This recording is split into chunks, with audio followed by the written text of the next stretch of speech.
বন্ধুরা, আজ তোমাদের সাথে শেয়ার করছি পাকা আমের বাটি আইসক্রিম, যেটা খেতে ভীষণ সুন্দর হয়েছিল, তাও আবার কোনো রকম ক্রিম ছাড়াই।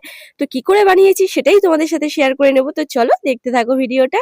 প্রথমে আমি এখানে এক বাটি দুধ নিয়েছি, সেটা ভালো করে একটু গরম করে নেওয়ার পরে দিয়েছি 1 চামচ মিল্ক পাউডার আর দিয়েছি হাফ বাটি চিনি। কিছুক্ষণ জাল করে নিয়েছি, তারপর দিয়েছি 1 চামচ কর্নফ্লাওয়ার।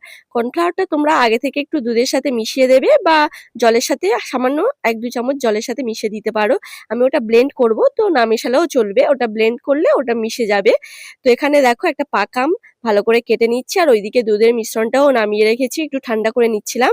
তো এখানে একটা মিক্সি জার নিয়েছি, দুধের মিশ্রণটা নিয়ে নিলাম আর দেব ওই যে আমের পাল্পটা বের করেছি, 1 বাটি আমের পাল্প সেটাই নিলাম, নিয়ে মিক্সিতে ব্লেন্ড করে আনবো। আর এখানে আমি ছোট ছোট প্লাস্টিকের বাটিতে আইসক্রিমটা বসিয়েছিলাম, দেখো এখানে বাটিগুলো থালাতে বসিয়ে নিয়েছি আর সবগুলোতেই ভরে ভরে নিয়ে নিয়েছি মিশ্রণটা। আর উপর দিয়ে একটু দেখতে সুন্দর লাগবে তার জন্য এইভাবে কাজু বাদাম দিয়ে দিয়েছি। দেখো কতটা দেখতে সুন্দর লাগছে। আমি 3 ঘন্টা ডিপ ফ্রিজে এটা রেখেছিলাম ঢাকা দিয়ে। আর দেখো আইসক্রিমগুলো ঠিক কত সুন্দর জমেছে, ভীষণ সুন্দর হয়েছিল। তোমরাও বাড়িতে ট্রাই করতে পারো, যেহেতু এখন আম পাওয়া যাচ্ছে। আজকে ভিডিওটা ভালো লাগলে ভিডিওতে একটা লাইক করে দিও, চ্যানেলটাকে সাবস্ক্রাইব